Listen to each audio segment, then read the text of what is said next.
اے لوگوں، اسی طرح صحابہ کرام نے بھی اپنی جان اپنے مال کے ذریعے رسول اللہ صلی اللہ علیہ وسلم کی مدد کی تھی۔ تو آپ نے دیکھا کھجوروں کے چاٹنے والے، گٹھلیاں چوسنے والے کوفہ کے گورنر بنائے جا رہے ہیں، ملک کی حکمرانیوں کی چابیاں ان کے قدموں میں آ رہی ہیں، قیصر و کسریٰ کے تاج ان کی ٹھوکروں میں نظر آ رہے ہیں۔ کیوں؟ اس لیے کہ اللہ کا یہ وعدہ ہے وَلَا تَهِنُوا وَلَا تَحْزَنُوا وَأَنْتُمُ الْأَعْلَوْنَ إِن كُنتُم مُؤْمِنِينَ۔ اے لوگوں، ہوائیں کتنی بھی مخالف ہوں، تم کسی بھی جگہ رہو، تمہارے کتنے بھی کوئی دشمن رہیں، تمہیں مٹانے کے لیے دشمن کتنے بڑے لاؤ لشکر لے کے چلا آئے، ہتھیار لے کے چلے آئے، سب کچھ لے کے چلا آئے، یاد رکھو تم یہ نہ سوچنا، تم یہ نہ بھولنا کہ یہ کائنات کا ذرہ ذرہ یہ اللہ کی فوج ہے۔ تِلْكَ جُنُودُ رَبِّكَ لَا يَعْلَمُهَا إِلَّا اللَّهُ، یہ اللہ کی فوج ہیں، اللہ کے سوا جنہیں کوئی نہیں جانتا۔ بس اللہ تم سے صرف یہ کہتا ہے کہ غم نہ کرو، فکر نہ کرو۔ ان کنتم مومنین، اگر تم مومن ہو، سچے پکے مومن ہو، یاد رکھو تم ہی سربلند رہو گے، تم ہی بلند رہو گے، تم ہی اعلیٰ رہو گے۔ اللہ تمہیں کبھی ذلیل و رسوا کر سکتا ہاں اگر تم مومن ہو۔ میری ماں بہنوں غور سے سنو، ایمان کی دولت تمہارے پاس، اگر اس کے اوپر ڈٹ جاؤ، رب کی قسم ہے بڑے بڑے طوفان ہٹ جائیں گے، بڑے بڑے شیطان راہوں سے دور ہو جائیں گے، تمہارا کوئی بال بھی بیکا کر سکتا۔ آج تم چلاتے ہو کہ صاحب وہ فلانا مار رہے ہیں، فلانا یہ ہو رہا ہے، ہمارے ملک میں ہم پریشان ہیں، ہم یہ ہیں، ہم وہ ہیں۔ وجہ ظہر الفساد فی البر والبحر بما کسبت ایدی الناس، ہمارے ہاتھوں کی کمائیاں ہیں یہ، ہم شریر ہیں، بدماش ہیں، ہماری بدماشیوں کی وجہ سے ہمارے اوپر اللہ کا قہر آتا ہے، اللہ کا عذاب آتا ہے، اللہ کی گرفت آتی ہے۔ کوئی باپ اپنے بیٹے کو نہیں مارتا، کوئی ماں اپنے بیٹے کو کبھی نہیں مارتی، لیکن اگر بیٹا سخت بدماشی کرے، حکم کی نافرمانی کرے، باپ کے سامنے شرارت کرے، باپ کے منع کرنے پر بھی وہ نہ مانے، باپ کی مخالفت کرے، ماں کی مخالفت کرے، کوئی بھی باپ اور کوئی بھی ماں صبر نہیں کرے گی، اسے کھینچ کے تماچا مارے۔ یہ تماچے اللہ تبارک و تعالیٰ کئی ماؤں سے بھی زیادہ محبت کرنے والا ہے۔ میدان جنگ میں ایک دفعہ رسول اکرم صلی اللہ علیہ وسلم تشریف فرمائیں، جنگ ختم ہو چکی ہے، ایک عورت اپنے بچے کو ڈھونڈتی پھر رہی ہے، میرا بچہ جو جنگ کی کشمکش میں غائب ہو گیا، تلاش کرتی پھر رہی ہے، میرا بچہ کدھر گیا، میرا بچہ کدھر گیا۔ نبی کائنات صلی اللہ علیہ وسلم نے اس منظر کو دیکھا، صحابہ بیٹھے ہوئے تھے، فرمایا اے میرے صحابہ، کیا یہ عورت اگر اپنے بچے کو پا جائے تو کیا یہ دوبارہ اپنے بچے کو آگ میں ڈال سکتی ہے؟ کیا اسے آگ میں ڈال سکتی ہے؟ صحابہ نے کہا اللہ کے نبی ایسا کبھی نہیں ہو سکتا کہ یہ اپنے بیٹے کو، اپنے بچے کو پا کر کے آگ میں ڈال دے گی۔ اتفاقاً اس کا بچہ نظر آ گیا اور اس نے اپنے بچے کو اٹھایا اور اپنی چھاتی سے لگا کر اس کے منہ میں اپنے دودھ ڈالے اور وہ بچہ پینے لگا۔ اللہ اکبر! یہ محبت، یہ شفقت کا منظر صحابہ کو دکھا کر اللہ کے نبی نے یہ سوال کیا کہ کیا یہ آگ میں اپنے بچوں کو ڈال سکتی ہے؟ صحابہ نے کہا یہ کبھی آگ میں اپنے بچوں کو نہیں ڈال سکتی۔ تو اللہ کے رسول صلی اللہ علیہ وسلم نے فرمایا اللہ تعالیٰ اس سے کہیں زیادہ ارحم الراحمین ہے، اس سے کہیں زیادہ بخشش کرنے والا ہے۔ عزیزو، اللہ اس سے کہیں زیادہ بخشش کرنے والا ہے۔ وہ کیسے اپنے بندوں کو آگ میں ڈالے گا؟ جہنم میں ڈالے گا۔ تو جہنم کے کام نہ کرو۔ اللہ تعالیٰ نے قرآن کریم میں سارے کام بتا دیے کہ جنت میں جانے والا کون سا عمل ہے اور جہنم میں جانے والا کون سا عمل ہے۔ سب سے بڑا عمل جو جہنم میں پہنچانے والا ہے وہ اللہ کے ساتھ شرک کرنا ہے۔ یاد رکھو، شرک کبھی نہ کرنا۔ یہ میں بار بار اس لیے کہہ رہا ہوں کہ شیطان کا حملہ تمہارے عمل پر بعد میں ہوگا، تمہارے ایمان پر سب سے پہلا ہوتا ہے کہ اسے کافر بنا دو، اسے مشرک بنا دو، کسی بھی طرح سے اس کی کمزوریوں سے فائدہ اٹھاؤ، اسے شرک کے اندر ملوث کر دو، اسے کسی درگاہ، کسی مزار۔ اور میرے عزیزو، میری بات سننے والوں، میں علماء حضرات سے بھی یہ کہوں گا، کوئی یہ نہ کہے کہ مولانا برہٹ اور اس کے قرب و جوار میں ہمارا یہ پورا گاؤں 80 85 150 200 یہاں کوئی شرک ورک نہیں ہوتا، اس پہ بولنے کی ضرورت نہیں۔ یاد رکھو، غافل نہ ہو، چور غفلت ہی کے اندر حملہ آور ہوتا ہے، تم غافل ہو جاؤ گے اپنے بچوں سے، اپنے بیوی سے، اپنے آل اولاد سے، اور شرک نہیں بتلاؤ گے، توحید کا درس نہیں دو گے، تو شیطان کبھی بھی ان کے اندر توحید بتلا کر شرک کے اندر ملوث کر دے گا،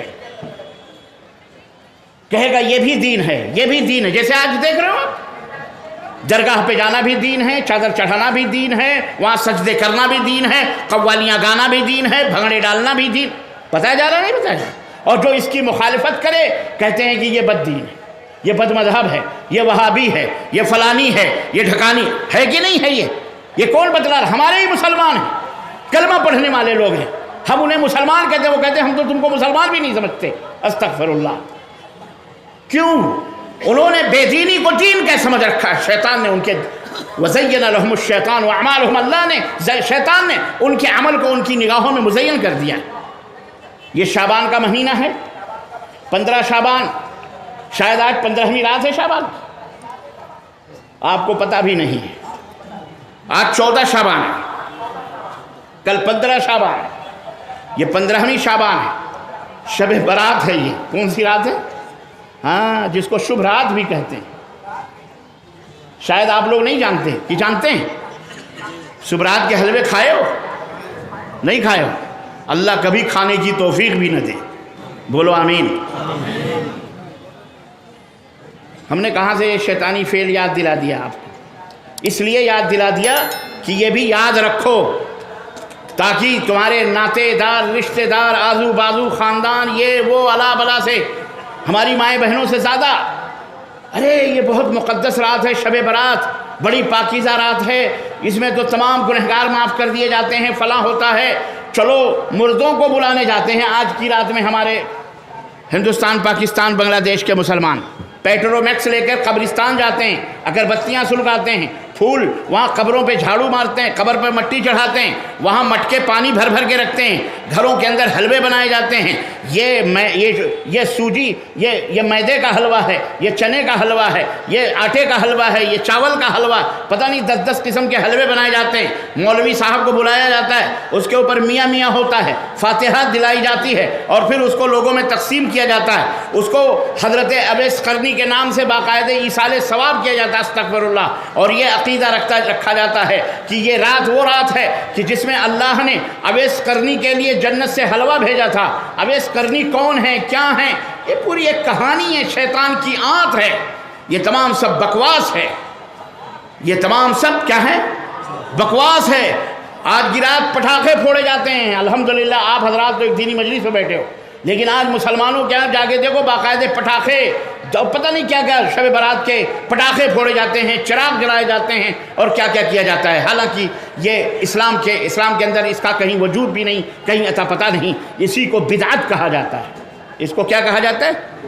اور اللہ کے حبیب نے فرمایا بدعت من احدث فی امرنا ھذا ما لیس منہ فہو رد، ہمارے لائے ہوئے اس دین میں کسی بھی نئی چیز کا کوئی اضافہ کرتا ہے تو وہ بدعت ہے۔ بدعت کل بدعت ضلالہ، ہر بدعت گمراہی ہے، ہر بدعت گمراہی، ہر وہ نئی چیز جو اسلام میں، اب کوئی مولوی کھڑا ہو کر کے آپ سے یہ بھی کہہ سکتا ہے، تمہارا مولوی آ کے بول کے گیا یہ بدعت ہے، یہ بدعت ہے، تو بتاؤ یہ مائکرو فون میں تقریر کرنا یہ کیا سنت سے ثابت ہے؟ یہ بھی تو بدعت ہے۔ اسٹیج بنانا بھی بدعت ہے، یہ مائکرو فون استعمال کرنا بھی بدعت ہے، محراب بنانا بھی بدعت ہے، مینارہ بنانا بھی بدعت ہے، گھڑی پہننا بھی بدعت ہے، فلاں کپڑا پہننا بھی بدعت ہے۔ پولیس دنیا بھر کے آپ کے سامنے گمراہیوں والی باتیں کرے گا تو آپ کیا کرو گے؟ آپ کنفیوز ہو رہا ہو گے، واقعی یار یہ تو بات صحیح کہہ رہا ہے، ربانی صاحب نے تو کہا کہ یہ بدعت ہے، تو یہ بھی بدعت، یہ بھی بدعت، یہ بھی بدعت۔ یہاں آپ کی تھوڑی سی توجہ کی ضرورت ہے۔ بدعت کس کو کہتے ہیں اس کو سمجھو، وہ آپ کو کنفیوز کر رہا ہے۔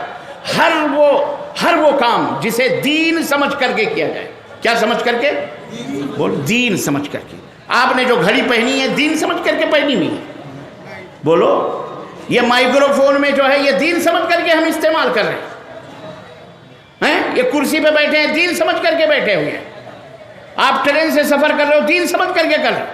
ہوائی جہاز سے حج کرنے جا رہے ہو، دین سمجھ کر کے جا رہے ہو. ہمارا راستہ ہے الحمدللہ ملا ہوا ہے، اللہ کا فضل ہے، سواری ہے، تو چاہے بیل گاڑی سے جائیں چاہے پیدل جائیں. پہلے پیدل جاتے تھے، ہوائی جہاز پانی کے جہاز سے جاتے تھے. آج الحمدللہ پہلے اونٹ کی سواریاں کرتے تھے، گھوڑے سے جاتے تھے، کھچروں پہ بیٹھ کے جاتے تھے. آج الحمدللہ اللہ تعالیٰ نے ایسی ایسی نعمتیں عطا فرمائی ہیں کہ ہم بس سے بھی جا رہے ہیں، کشتی سے بھی جا رہے ہیں، فضاؤں سے بھی جا رہے ہیں، بری بھی جا رہے ہیں، ہوائی جہاز سے بھی جا رہے ہیں، کاروں سے بھی جا رہے ہیں، گاڑیوں سے بھی جا رہے ہیں الحمدللہ. اللہ تعالیٰ نے یہ وسائل دیے ہیں، جا رہے ہیں. یہ بدعت کیسے ہو سکتا؟ نبی نے سواری کے اوپر الحمدللہ حج کیا ہے. تو یہ دین سمجھ کر کے ہم نہیں کرتے، بلکہ یہ ایک ذریعہ ہے وہاں تک پہنچنے کا. آج جو کچھ بھی دین میں کیا جا رہا ہے، دین بتلا کر کے لوگوں کو، یہ نیاز ہے، یہ قرآن خوانی. اب قرآن خوانی کی بات آئی، لوگ کہیں گے جی قرآن پڑھنا ثواب کا کام ہے. بے شک قرآن پڑھنا ثواب کا کام ہے، میں بھی کہتا ہوں قرآن پڑھو، ثواب کا کام ہے. کون منع کرتا ہے قرآن پڑھنے سے؟ لیکن ہم کہتے ہیں کہ قرآن خوانی بدعت ہے، تو وہ چلاتا ہے کہ تمہارا مولوی کہتا ہے قرآن پڑھنا بدعت ہے. اس کو بتلاؤ نہیں تم قرآن خوانی، یہ جو جمعہ کو جمعرات کو مولویوں کو جمع کر کے، ٹوپیاں لگانے والوں جمع کر کے سپارے جو پڑھواتے ہو، گھر کی اوپننگ کرنی ہو، دکان کی اوپننگ کرنی ہو، اور یا کوئی بھی موقع ہو، تمہارا باپ مر جائے یا تمہاری ماں مر جائے یا کوئی گھر میں میت ہو جائے، قرآن خوانی کرواتے ہو، اگربتیاں جلا کر اور قرآن خوانی کروا کر مردوں کے ایصال ثواب کرتے ہو یا خیر و برکت کے لیے، اجتماعی طور پر یہ جو مروجہ قرآن خوانی ہے یہ سراسر بدعت ہے. کیونکہ یہ نہ نبی کریم صلی اللہ علیہ وسلم نے کیا، نہ نبی کے صحابہ نے کیا، نہ تابعین نے، کسی نے نہیں کیا. تو دین سمجھ کر کے، ثواب سمجھ کر کے کرتے ہو، اس لیے یہ بدعت ہے. وَكُلُّ بِدْعَةٍ ضَلَالَةٍ. اے میرے مسلمان بھائیوں، اے میرے نوجوانوں، اپنے عمل کو، اپنے ایمان کو شرک کی گندگیوں سے پاک و صاف کرو، اور اپنے عمل کو، اپنے کردار کو بدعت کی گندگیوں سے پاک و صاف کرو. توحید اور سنت ہے فقط، توحید و سنت امن و راحت کا طریق. توحید اور سنت یہی امن کا راستہ ہے، یہی شانتی کا راستہ ہے، یہی سکون کا راستہ ہے. اسی سے معاشرہ درست ہو سکتا ہے، صحیح ہو سکتا ہے. نبی کائنات صلی اللہ علیہ وسلم نے اپنے معاشرے کو اسی سے درست کیا تھا، رب کے قرآن سے اور اپنے کردار سے معاشرے کو صحیح بنایا، درست بنایا. تو اللہ تبارک و تعالیٰ نے انہیں دنیا کا حکمران بنا دیا، ان کو دنیا کا حاکم بنا دیا. قیصر و کسریٰ کے تاج ان کی ٹھوکروں میں آ گئے. اللہ اکبر. اسی توحید و سنت کی برکت سے میرے عزیزوں، آج بھی ہو جو براہیم سا ایما پیدا آگ کر سکتی ہے انداز گلستاں پیدا. آج بھی اگر وہ آپ کے اندر کردار پیدا ہو جائے، وہ نبوت کے نبی اس کے صحابہ کا عمل آپ کے اندر، ہمارے اندر پیدا ہو جائے، رب کعبہ کی قسم فرشتے زمین پر اتر کر ہم سے مصافحہ کریں گے. یہ ہمارے نبی کی بشارت ہے.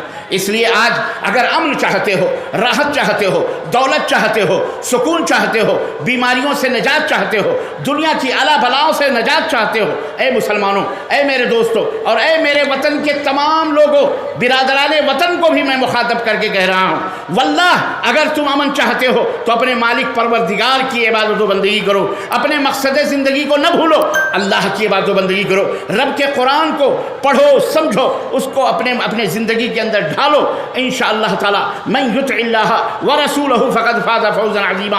جو اللہ کی پیروی کریں گے، جو رسول کی پیروی کریں گے، وہی کامیاب ہوں گے. یہی میرا پیغام ہے، یہی میرا درس ہے، اور یہی بات میں آپ کو بتا کے جا رہا ہوں.